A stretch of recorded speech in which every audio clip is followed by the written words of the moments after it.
I can't believe my life has gone to hell in just 4 years. 4 years ago, my wife moved to Gilbert Endeavors. Both of our children had become teenagers, and Sarah couldn't wait to get out of the house.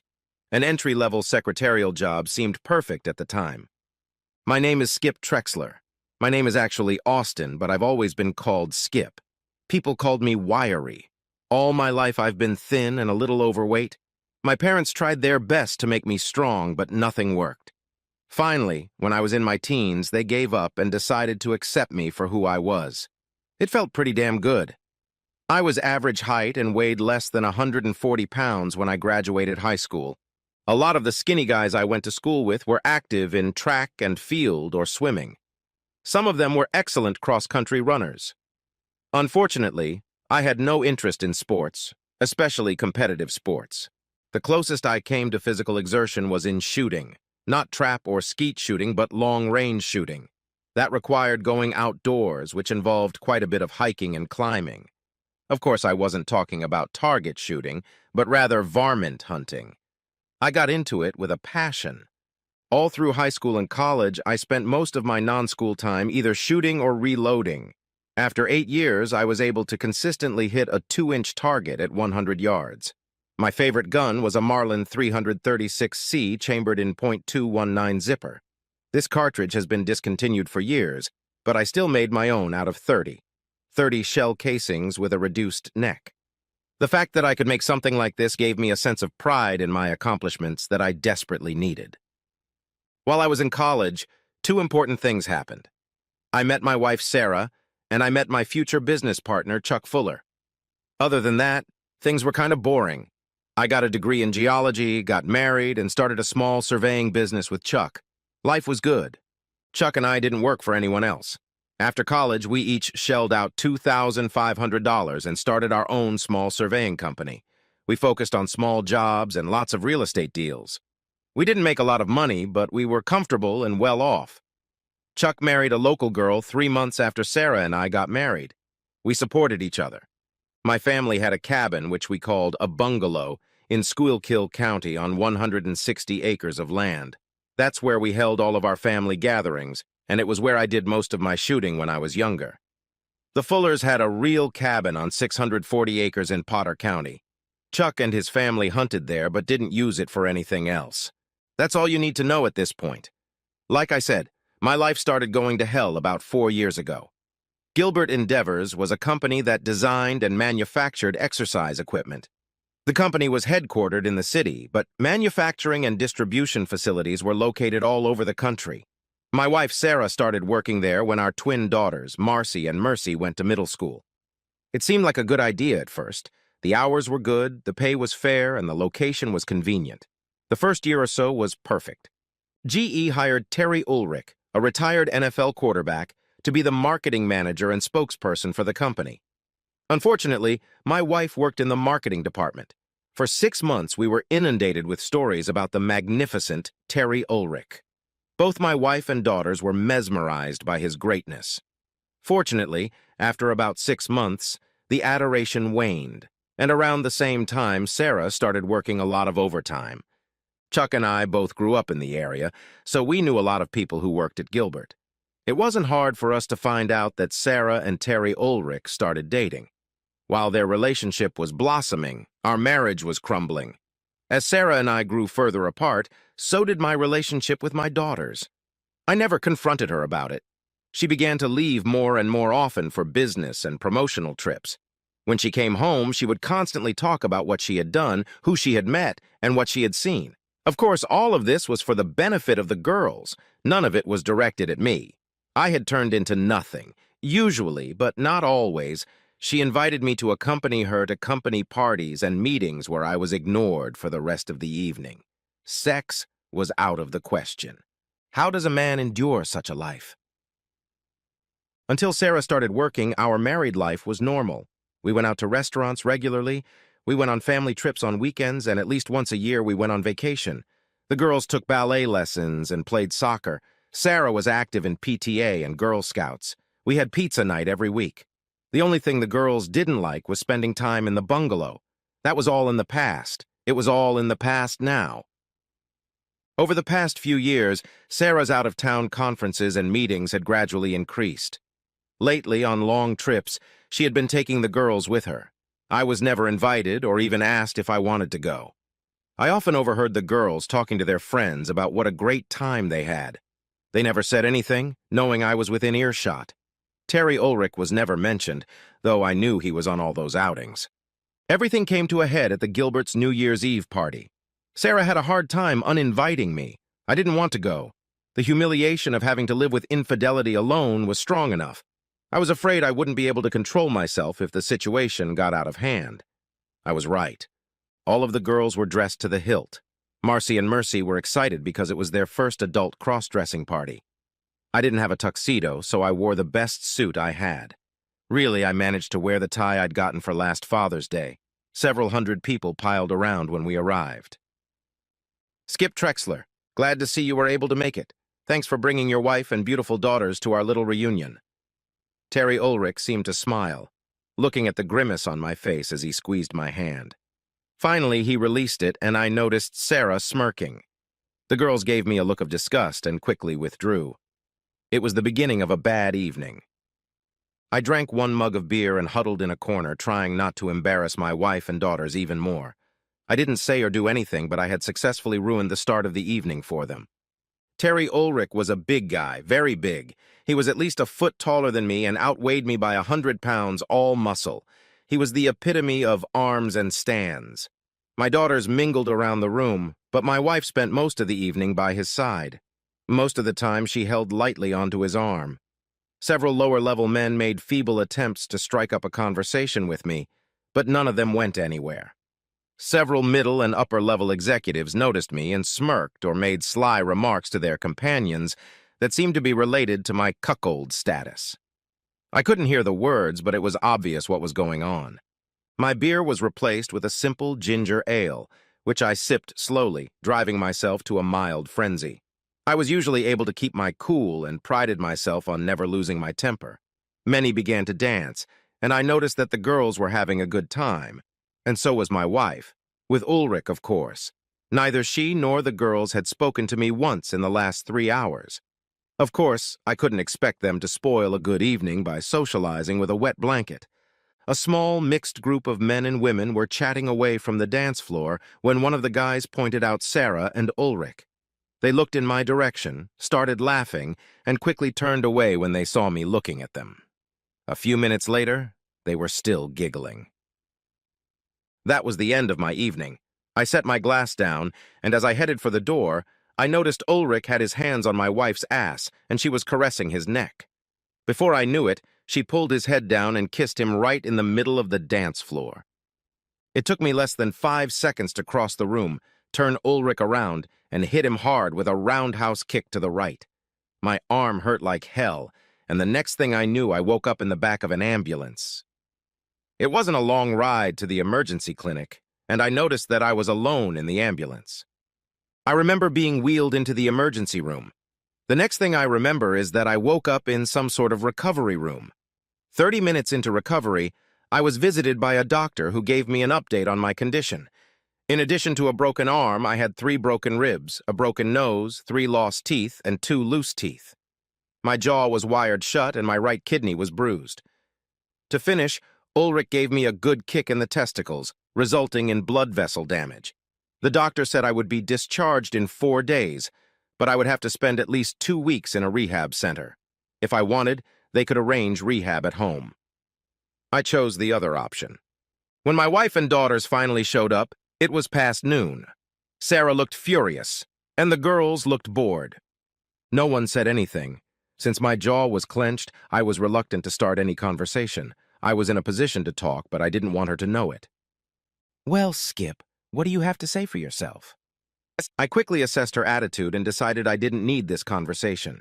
Instead of trying to answer her, I just muttered and pointed to my jaw. We sat like that for probably about a minute or so before she started again. "It was embarrassing, Skip. The girls were so humiliated that we had to leave before New Year's Eve. The whole evening was ruined. And for what? I should have known better than to take you out in public. I guarantee nothing like that will ever happen again." She had no idea how right she was. I just sat there staring at her. I couldn't even smile, so I did nothing. They stayed for a few more minutes. Since I didn't react in any way, they finally got up to leave. On the way out, Marcy stopped and looked over her shoulder. "Thanks for doing nothing, Dad." Chuck showed up a couple hours later. We chatted for a few minutes. Yes, I could talk. And then he pulled out the local paper. I made the front page. Local NFL hero protected wife and daughters from abusive father. The article went on to describe how I assaulted my wife while she was dancing at the annual Gilbert Endeavors party on New Year's Eve. Terry Ulrich rushed over there and subdued me before the officials could drag me away. Not exactly how I remembered it, but that's the story people will believe. Chuck and I talked for a couple of hours and discussed several options. After he left, I refused dinner and asked for sleeping pills. I needed a good night's rest. I spent most of the next day being checked, probed and poked and prodded. All the damage had been discovered and taken care of. Now all I had to do was wait and be treated. One of the hospital staff gave me a list of recommended rehab centers in the area. I chose one near Hamburg. Chuck showed up the same evening. I sold him my share of the company for $2,500. Of course, it was the handshake part of the deal that was important. I was still a part owner, but not on paper. All good things come with time. We had a good laugh at the fact that 1 week of rehab was worth $2,500. Sarah and the girls never saw me again at the hospital. They came back the day after I moved into rehab, and I understand they were very angry that they had not been warned. They were very angry when they arrived at the rehab center and were denied access. I think I was able to specify who could and could not visit when I checked in. One of the orderlies informed me that they were trying to visit me. My ribs hurt like hell when I laughed. The worst part of my injuries was the dental work. Fortunately, they had a dentist who could provide on-site care, but for a fee. I decided to take advantage of that opportunity. The hand injury was not as serious as originally thought. Although I could have left the rehab center a little earlier, I decided to stay for the full 2 weeks. After 10 days, I was able to breathe fully again. It felt good. Sarah never tried to visit me again.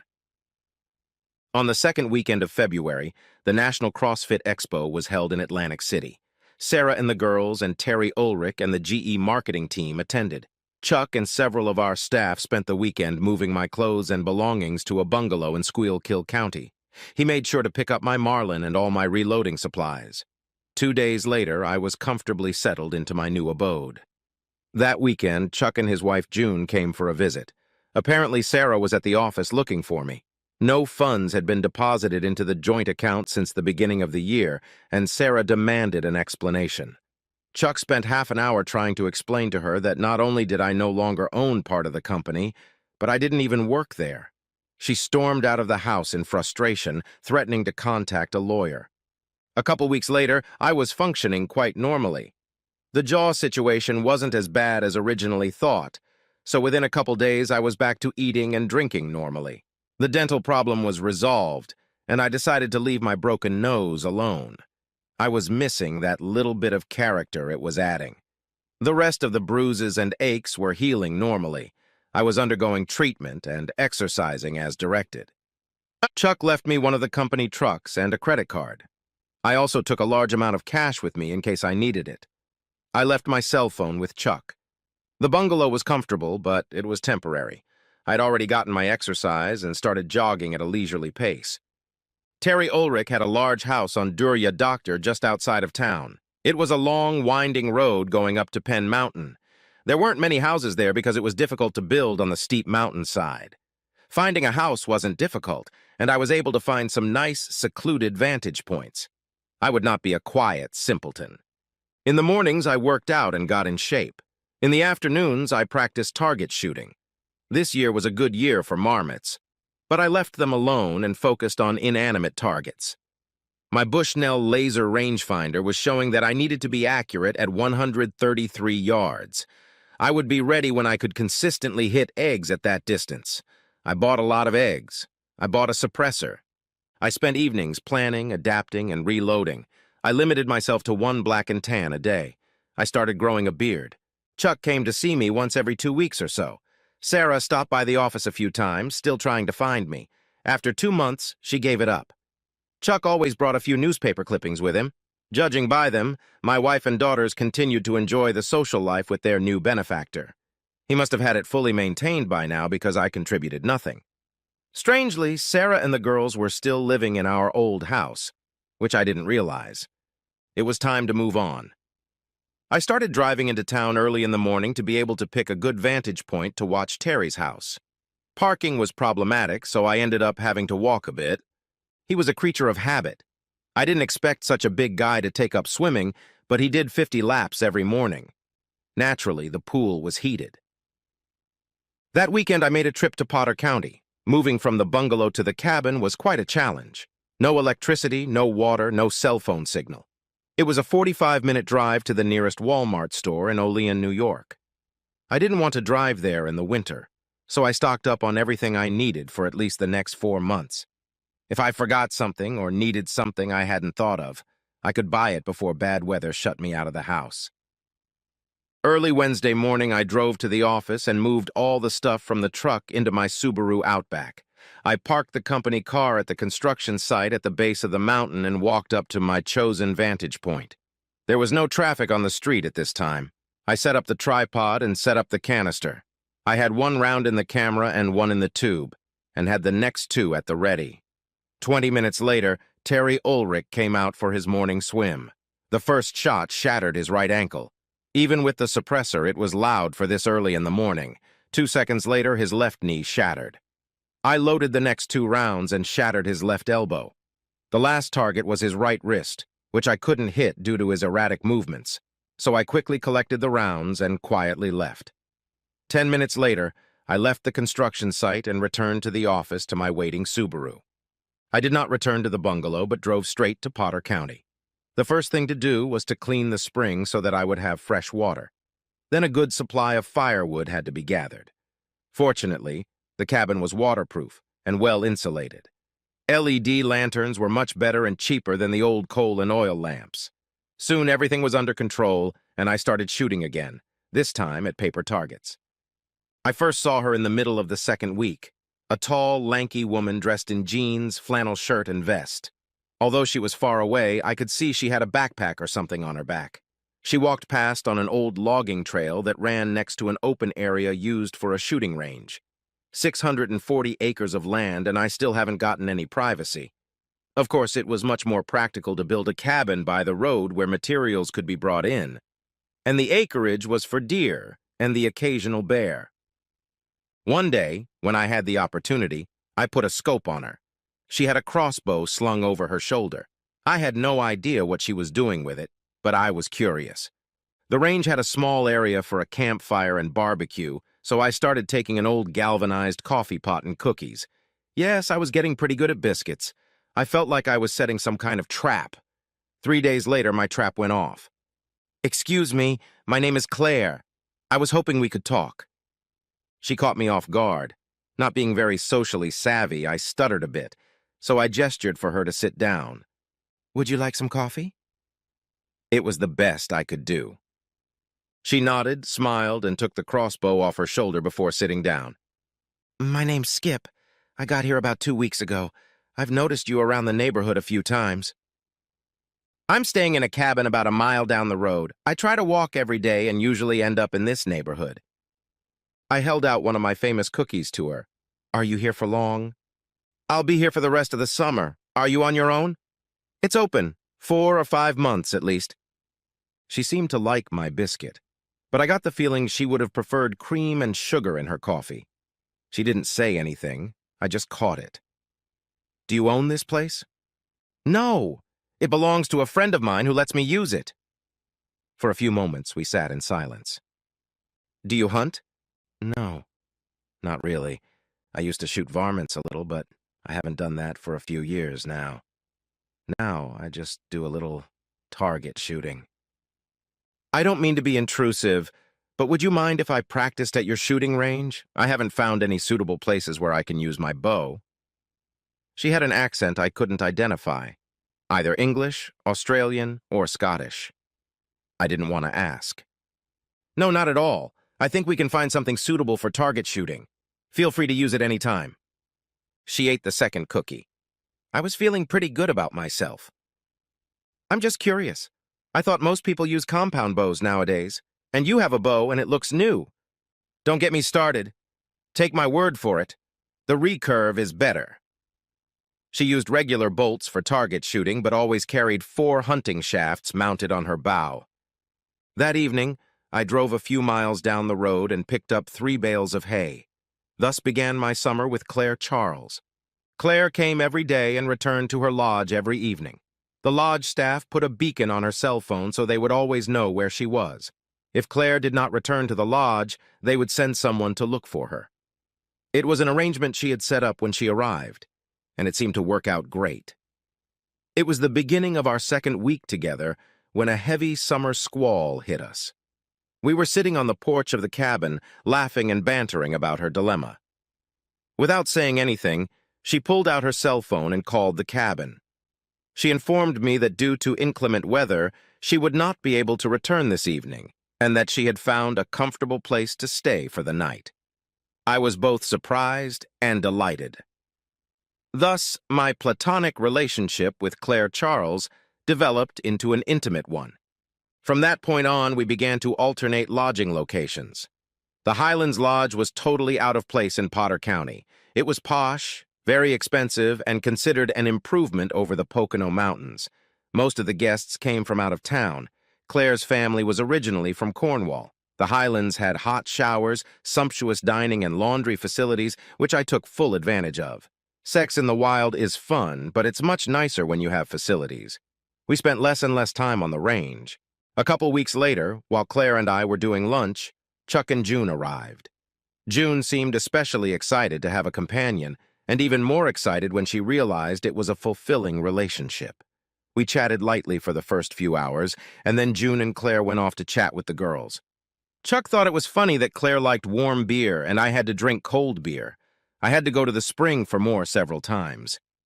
After Terry Ulrich's tragic attack, I became the first suspect. It was a bigger problem for Terry than he realized. The press wanted to know why I was the person of primary interest. The more they looked into it, the worse it got for Terry and my wife. Although the main goal was to find me, the press quickly switched to the relationship between Terry and my wife. 3 weeks later, Terry Ulrich was no longer a representative of Gilbert Endeavors. Police visited the bungalow in Schuylkill County and found it empty.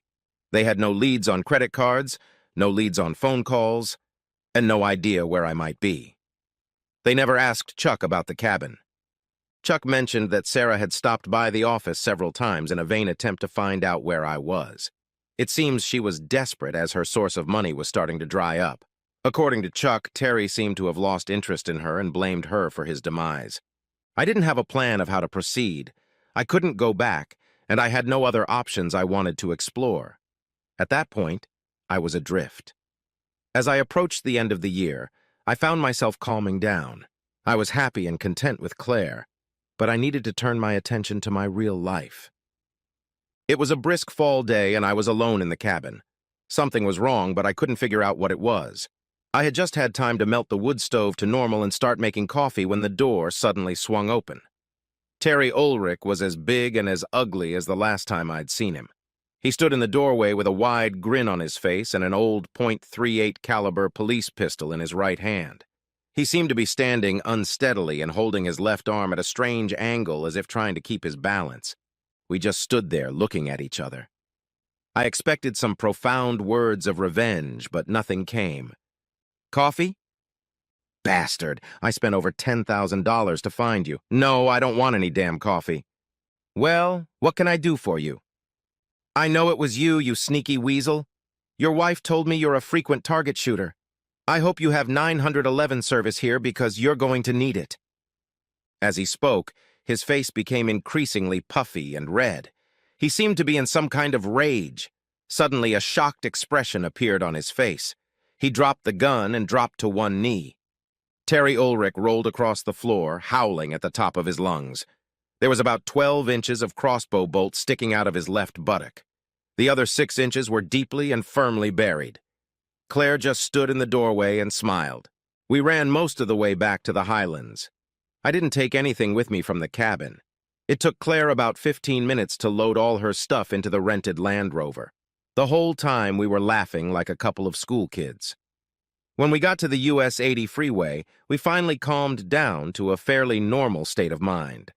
Breakfast was soothing and hearty. I assume he's already retrieved the arrow and made it to the treatment facility. I don't think so. He should call 911. I shot him with one of the 3-bladed hunting bolts. It has to be cut out. He can't be pulled out. He'll probably have to lie on his stomach on a gurney when he goes to the emergency room. That must be uncomfortable.